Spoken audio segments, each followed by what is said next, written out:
Samuel PH.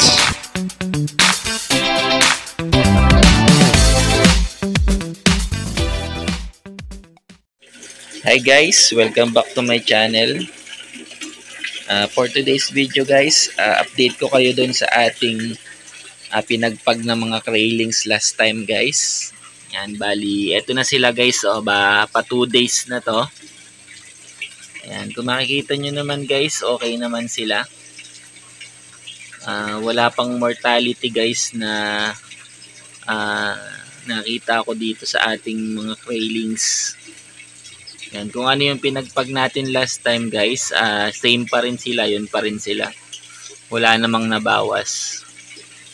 Tapos, ito yung isa natin na mga railings guys. Yan, nagtatago lang sila dito sa hides. Yan. Pansamantala kasi guys, ito yung ginagamit ko na pang hides sa kanila.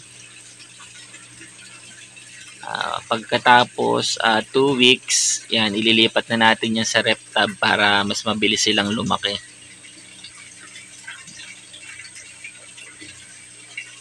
Okay lang naman guys kahit hindi maganda ang setup nyo, basta ang importante dyan guys yung quality ng tubig nila. Mamamatay kasi yan sila pag mataas ang ammonia guys, kaya hinay-hinay din kayo sa pagpapakain sa mga railings natin guys.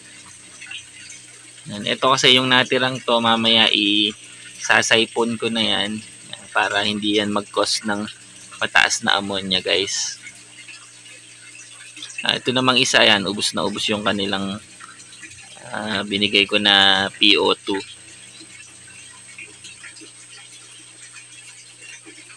Yan, dati kasi ang binibigay ko ditong pellet yung PO1 na medyo durog, hindi kagaya nitong PO2 na medyo buo. Pansin ko lang kasi guys sa PO1, masyado siyang durog, nalahok agad siya sa tubig guys, nagdudumi agad yung tubig. Kaya ang ginawa ko, puro PO2 na lang ang binibigay ko guys. Yan, hanggang sa paglaki nila PO2 saka yung Integra 3000 guys. Pag mga adult na mga ARC na, yun ang binibigay ko. Ayan guys.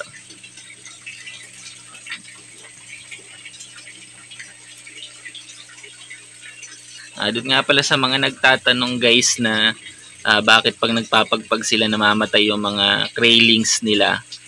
Isa lang ang sagot dyan guys, hindi pa masyadong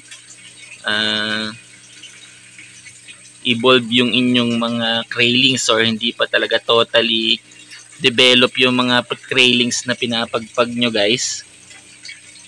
Makakasama talaga yun guys pag pinagpag nyo yung mga ARC railings nyo nang hindi pa sila totally develop. Kumbaga parang mahihina pa kasi sila guys. Kaya antayin nyo lang guys na maging totally develop sila bago nyo ipagpag.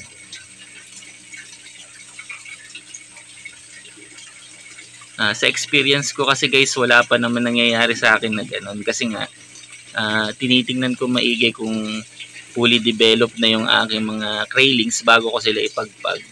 Huwag kayong masyado magmadali guys na ipagpag yung mga railings nyo. Pag may nakita kayo na nagalaw na, tatanggalin nyo na agad.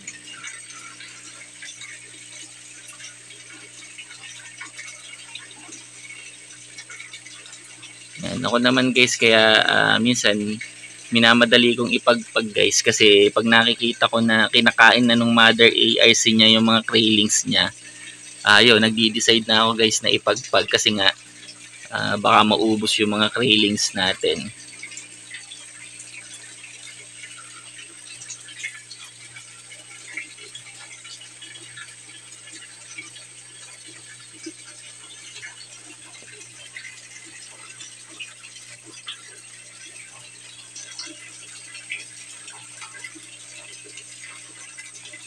Yan guys, bali nandun sila sa loob.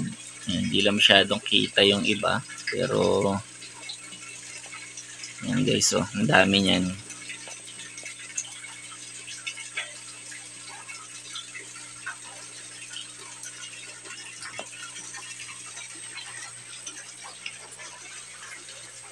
Yan, tapos eto guys yung ating mga pang grow out. Yan, bali dito na rin ako kumukuha ng mga pang out natin. Ayan, nawala na nga yung malalaki guys kasi nabili na. Ayan, may mga kumuha sa atin guys. Ayan, kaya ang natira na lang talaga halos 1.5 or 2 inch. Ayan, tapos dito guys mga 1 inch to 1.5 na lang tong mga naandito. Ayan guys.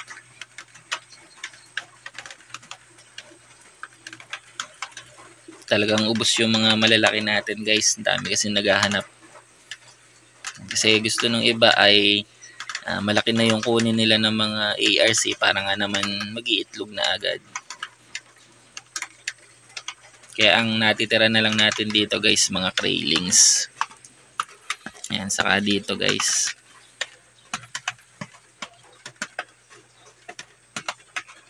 Ayan, maraming craylings dyan guys. Kailangan lang kung kita. Ayan, naulan kasi ngayon. Medyo nagtatago sila.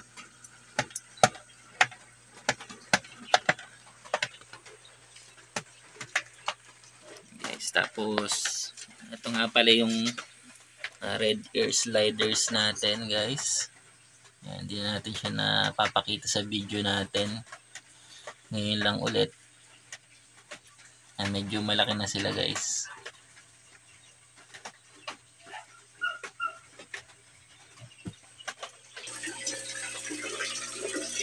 Dito ko na nga pala tatapusin yung video na to guys. Update ko na lang ulit kayo sa mga susunod na video natin. Sa mga hindi pa nagsusubscribe, pa-subscribe naman dyan guys. Pa-like and pa-share na rin ang ating mga video. Peace out!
Bago ka pa sa channel ko, baka naman like, share, and subscribe.